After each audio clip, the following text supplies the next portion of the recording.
Hey guys, welcome back from spring break. I hope you were able to relax and get re-energized so that you're prepared for some online classes this week. Um, we are going to dive right into it. So the week before spring break, we learned 1 point perspective and you did a couple practice assignments for it. So what we're going to do with this assignment is you're going to refresh on the rules and we are going to do a little warm up demo that's going to help you to be successful in the project. And this is something that I normally require when we're even at school because it's super helpful. So let's get reintroduced to the rules. Some of you might have forgotten over the break. So, biggest rule in 1 point perspective, you must always have one vanishing point. Okay, that seems self explanatory, but you would be amazed at how many projects that get handed in to me that don't have a vanishing point.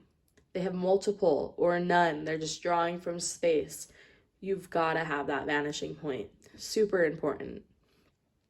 Second, vanishing point is always on the horizon line. So in these drawings, you're not going to have a horizon line, but that's important to note as a refresher. Always on the horizon line.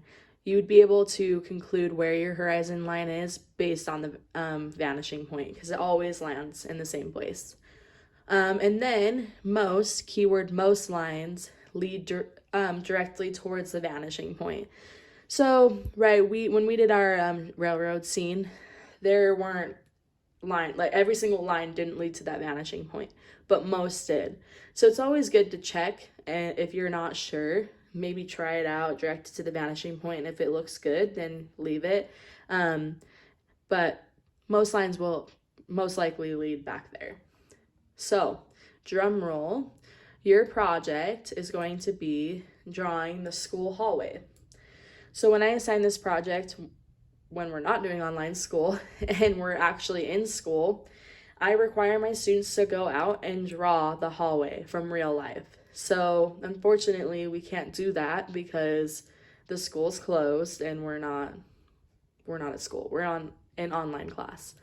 So instead, I will have posted a few hallway pictures so you can choose from the school hallways which one you want to draw.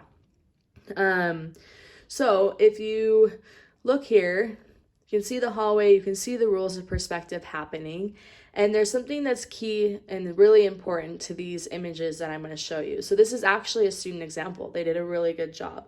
So here are some student hallway drawing pictures. I'll quickly click through them.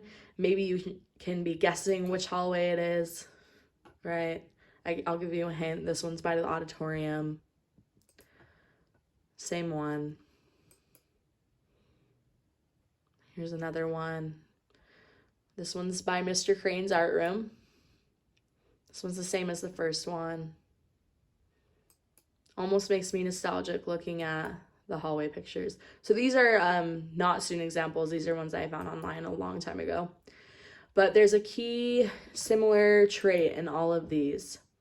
And that is, in each of these pictures, you will see at the end of the hallway, there's a square. Inside the square, in the very middle, would be the vanishing point. And notice that in all of these pictures, we have 4 really strong lines that are leading to that vanishing point. So if you look right here where the wall and floor meet, there's a strong line, leads back to the vanishing point, touches the corner of the square.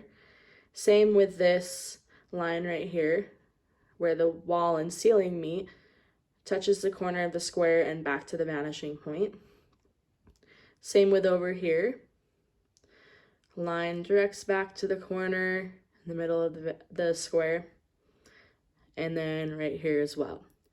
Okay, that might have been confusing, but we'll flip through another example of that and I can show you what I mean.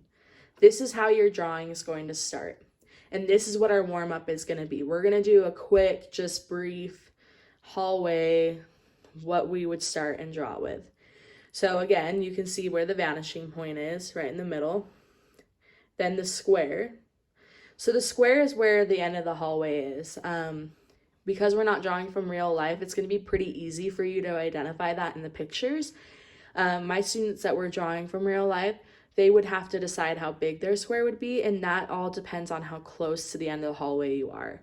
If you're far away, it's going to be a really small square. If you're close, it's going to be a really big square.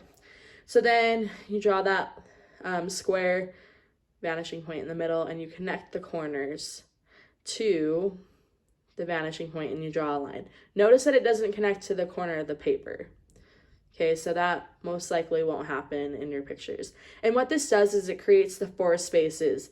This is the ceiling, this is the wall, this is the floor, this is the wall.